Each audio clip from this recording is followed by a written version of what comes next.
Halo netizen, sekarang kita ada Suzuki R3 generasi pertama yang varian GL facelift tahun 2018 ya. Dan mobil ini lagi dijual di TBM Auto. Nah, ini adalah showroom barunya CVT Indonesia ya. Jadi buat kalian yang pengen lihat mobil-mobilnya CVT bisa lihat di showroomnya nih. Ini tempatnya di Jalan Jatiwaringin. Tepatnya itu ada di depan Abnormal Jatiwaringin. Nanti untuk kontak personnya bisa lihat di sini atau nanti gue juga taruh di description di bawah aja ya. Yuk sekarang kita lihat ke bagian dalam aja. Sekalian obatin rasa kangen nih karena gue dulu kan punya R3 juga. Dan untuk kuncinya dia sama seperti kebanyakan Suzuki ya, dia ada tombol lock dan unlock di sini. Dan khasnya Suzuki itu dia kalau misalnya dipencet unlock sekali itu cuma pintu pengemudinya aja yang kebuka. Pintu belakangnya itu masih dikunci. Tapi kalau kita pencet unlock lagi baru semua pintu yang selain pintu pengemudi itu baru kebuka. Nah, di bagian dalam, nah khasnya R3 yang lama ini dia warnanya terang ya. Dan dia itu kalau yang varian GL dia belum ada height adjuster ya. Jadi cuma ada recline sama ada sliding aja. Oke, yuk langsung kita masuk aja. Dan sekalian kita nyalain ya. Oke, kita nyalain. Oke, masih cukup mulus mesinnya. Yuk kita nyalain AC-nya dulu. Dan ini kita mundurin aja deh. Oke, sekarang kita sudah berada di dalam Suzuki R3 facelift ya. Dan seperti biasa kita akan bahas setirnya dulu. Untuk setir di generasi ini tuh setir R3 semuanya masih belum ada yang dilapis kulit ya, jadi bener-bener karet gini aja. Pengaturannya juga sampai generasi yang terbaru pun juga cuma tilt aja, belum bisa teleskopik. Dan kalau yang tipe GL itu dia belum ada steering switch, cuma karena yang ini varian facelift dia ada dual SRS airbag ya. Kalau yang generasi awal-awal banget yang tahun 2012 sampai 15 itu dia belum ada airbagnya. Klakson juga ada. Terus di bagian sini ada tuas untuk lampu senja dan lampu utama. Dan di bagian sini ada tuas untuk wiper depan dan wiper belakang. Untuk speedometer semua varian juga sama ya, kecuali varian GA yang belum ada tachometernya. Tapi untuk varian GL ke atas ini speedometernya seperti ini ya. Dia ada temperatur mesin, tachometer, MID di tengah, ada speedo, dan di paling kanan itu ada fuel gauge. Untuk di MID, kalau yang di varian GL ini dia belum ada temperatur udara luar ya. Tapi untuk GX ke atas itu udah ada. Jadi GX Dreza sama Dreza GS itu udah ada offset temperatur display yang ada di paling atas ya. Di sini juga ada range, instant fuel consumption sama average fuel consumption, dan udah gitu doang sih. Odometernya juga masih lumayan sedikit ya, 35.457 km, sama ada jam digital. Di sini juga ada knob untuk ngatur trip A sama trip D. Dan balik ke MID. Lanjut ke sebelah kanan. Di bagian sini tuh ada ventilasi AC yang ini bisa dibuka tutup, bisa diatur kanan kiri juga. Ada tempat penyimpanan. Terus di bagian sini tuh ada tombol untuk matiin sensor parkir dan tombol untuk menyalakan fog lamp depan. Di bagian sini juga ada tuas angkat mesin. Untuk pedal semuanya masih model gantung semua. Dan di sebelah kiri juga ada ruang yang lapang buat naruh kaki, tapi belum ada footrestnya aja. Tapi buat naruh kaki gitu ya, kalau lagi jalan di tol ini cukup lebar. Di door trim ini semua masih plastik kecuali bagian sini yang ada panel kainnya, ada list warna silver. Dan untuk handle-nya ini dia masih warna door trim ya, belum chrome seperti yang GX. Di sini ada pengaturan spion tapi belum ada pelipatan elektrik seperti tipe GX. Ada window lock, central lock, dan ada auto up down power window di sisi pengemudi aja. Di bagian bawah juga ada door pocket sama cup holder, ada speaker. Untuk di atas dia belum ada grab handle di sisi pengemudi. Untuk seatbelt, nah ini spesialnya di R3 generasi pertama ya, dia ada seatbelt height adjuster. Ini malah hilang di generasi yang terbaru. Terus di bagian atas ini juga ada sun visor pengemudi yang ada selipan kartu. Di tengah spion ini sampai sekarang juga belum ada yang manual dimming, ada lampu kabin di sini, dan ada sensor kiri yang ada cerminnya juga. Terus ada grab handle di sini, tadi seatbelt bisa diatur naik turun, headrest juga bisa diatur naik turun, dan di bagian atas dashboard itu juga sebetulnya ada dudukan untuk tweeter ya. Cuma untuk yang di varian facelift ini baru ada di tipe GS sama Brezza. Jadi kalau yang bukan Brezza ke bawah itu dia speakernya cuma 4 ya, kayak GX, GL dan GA itu cuma ada 4 speaker.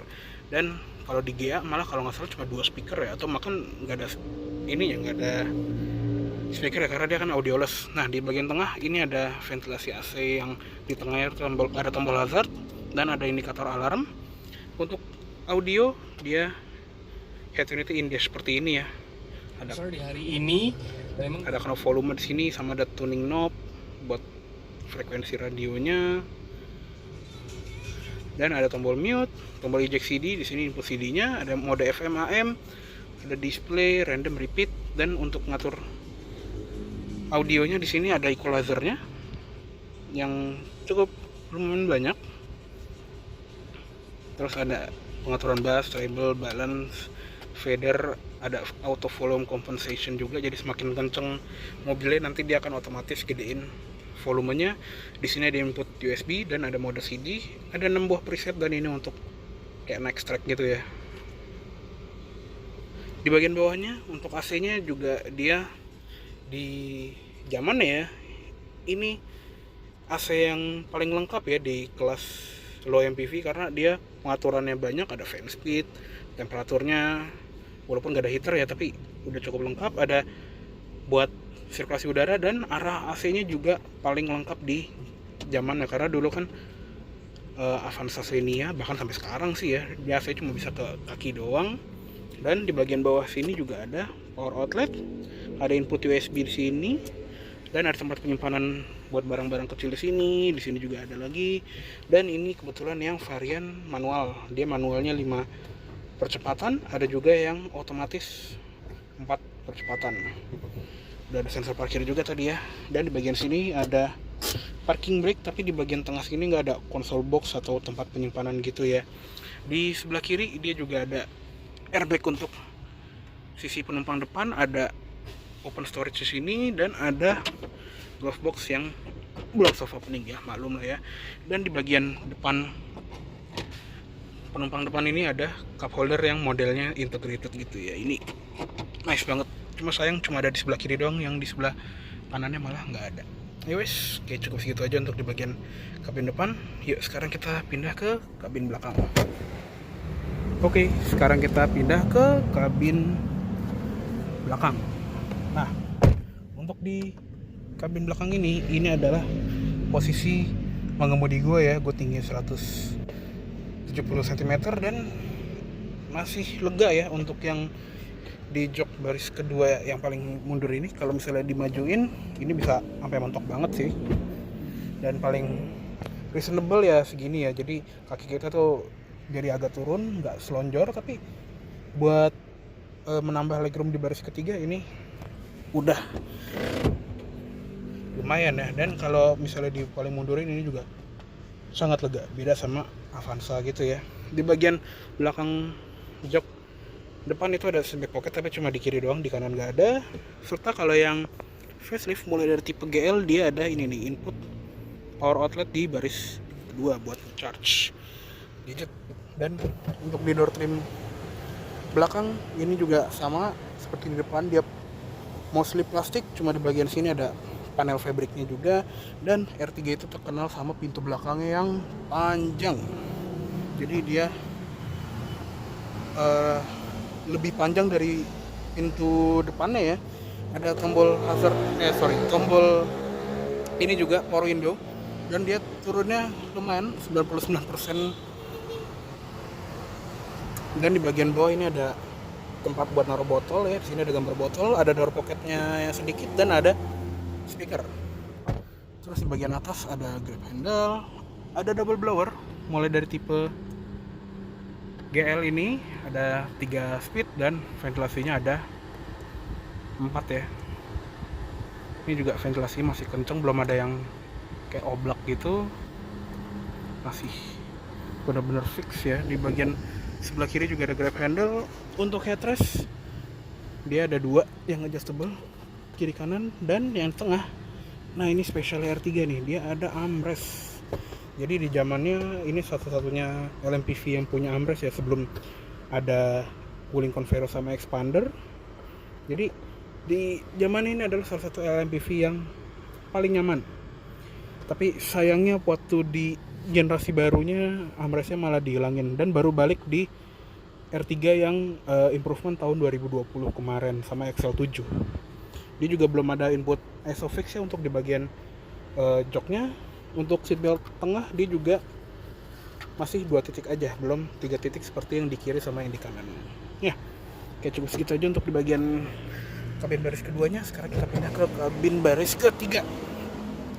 Untuk masuk ke baris ketiga juga gampang ya, dia ada tuas di pundak joknya, ini tinggal tarik ini, dan dia modelnya one touch sliding ya, jadi kayak di Livina gitu. Dan ini coba kita tutup ya.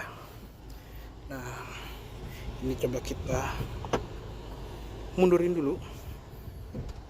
Nah ini adalah posisi yang sedikit lebih maju dibandingin jok baris keduanya ya. Dan buat tinggi gua yang 170 cm ini sih mentok ya. Mungkin kalau misalnya kita rearrange lagi, kita majuin sedikit, kita tegakin, dan ini kita rebahin. Nah paling segini nih, ini udah proper lah ya, jadi legroomnya. Dan untuk perbandingannya, ini yang paling mundur si jok baris keduanya, dan ini yang buat memuat orang di baris ketiga. Jadi bedanya emang lumayan ya, karena R3 generasi pertama ini baris ketiganya itu dia nggak begitu lega, beda sama generasi keduanya yang leganya tuh hampir mirip seperti expander.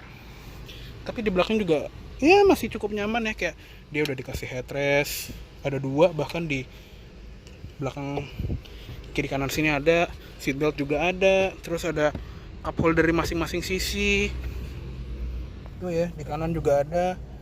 Untuk grab handle juga dapat, tapi masih model yang fix ya, bukan retractable seperti yang di depan. Sebelah kiri juga ada, bahkan di belakang sini juga dikasih lampu sendiri, jadi lumayan oke lah di belakang sini.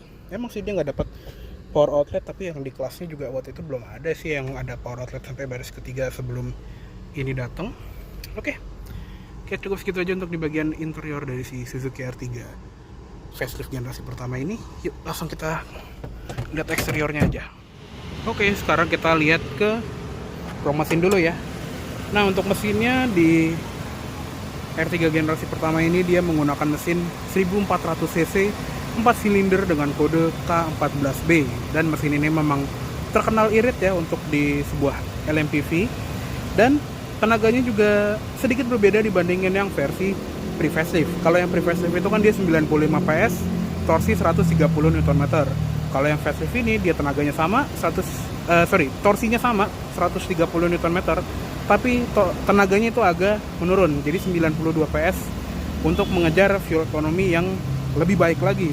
Jadi mesin yang udah irit dibikin lebih irit lagi sama Suzuki.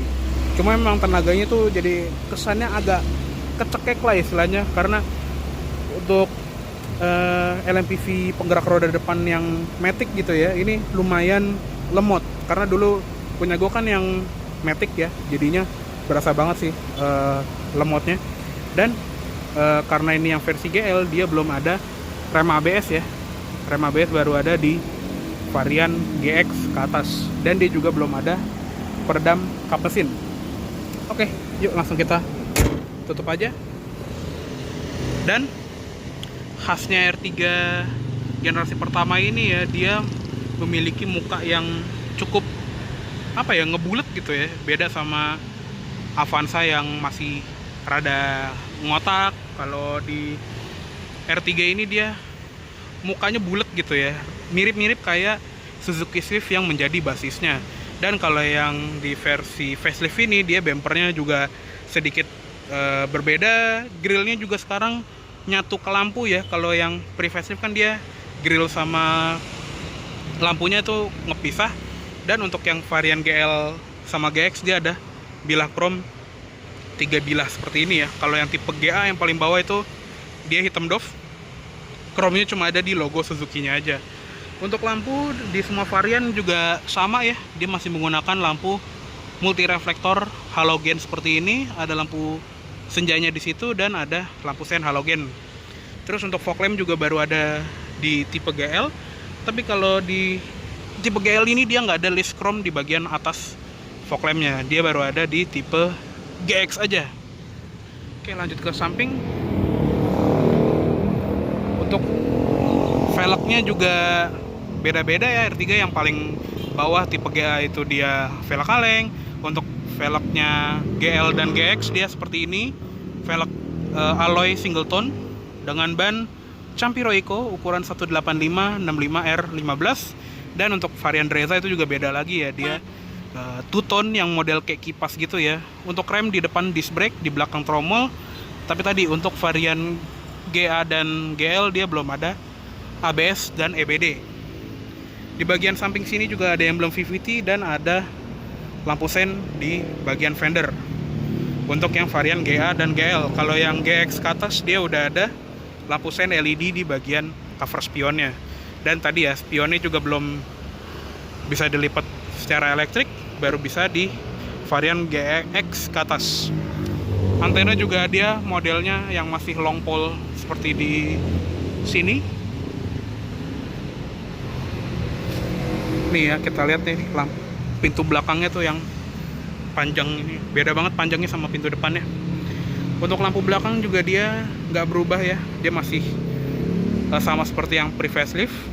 Ada lampu senja dan lampu rem, lampu mundur dan lampu sen. Dan yang bikin beda itu adalah di bagian sini nih, dia ada garnish chrome sama ada kayak semacam reflektor gitu di belakang. Sama logo R3 nya juga dia nyatu ke bagian garnish plat nomor ya. Kalau yang pre-facelift kan dia ada emblem R3 gede di situ. Emblemnya juga ada di sini, emblem GL. Di bagian bumper itu ada sensor parkir 2 titik. Dan kalau yang facelift itu dia nggak ada dudukan untuk rear fog lamp lagi ya. Beda sama yang pre-facelift yang kayak ada tempat buat naruh rear fog lamp. Tapi itu cuma buat di pasar India sama Indonesia aja. Untuk yang di market lain kayak di Malaysia gitu ya, buat Proton R3 nya itu dia masih ada dudukan buat rear fog lamp. Bahkan dia ada rear fog lamp-nya. Terus di bagian bawah kanan kirinya itu ada reflektor. Untuk kaca belakang juga dia belum ada defogger, cuma ada wiper doang. Dan ada Harman stop lamp yang masih halogen. Untuk bagasinya ini kita lihat ya. Nah, kalau misalnya jok baris ketiganya ditegakkan, ini emang kecil banget. Gue pernah ngalamin berapa kali gitu ya, mau mudik kadang bagasinya kurang, mau nggak mau harus taruh di atas. Jadi ya emang kurang ini banget, kurang proper gitu ya untuk jadi LMPV. Untuk yang generasi pertama ini beda banget sama generasi kedua yang bedanya jauh gitu ya. Dan kalau misalnya jok baris keduanya paling mundur, jok baris ketiganya nggak bisa dilipat, jadi paling bisa cuma begini doang ya. Itu deh ya, mungkin ini percobaan pertama Suzuki bikin LMPV ya, jadinya masih banyak kekurangan. Terus di bagian bawah tempat lantai bagasi ini dia ada storage gini, dan ada tempat dongkrak yang super rapih. Sama buat ini juga ya, toolkit buat melepas ban. Terus untuk baut ngelepas ban serepnya itu ada di bagian bawah sini. Oke, yuk kita tutup aja. Oke deh, cukup segitu dulu untuk review dari Suzuki R3 facelift tipe GL tahun 2018 kali ini. Mohon maaf apabila ada salah kata-kata atau dalam menyampaikan review. Dan tadi ya, mobil ini lagi dijual di TBM Auto. Nanti untuk kontak personnya bisa lihat di sini, atau nanti gue juga akan cantumin di description di bawah ya. Oke, terima kasih baik telah menonton. Sampai jumpa di video selanjutnya.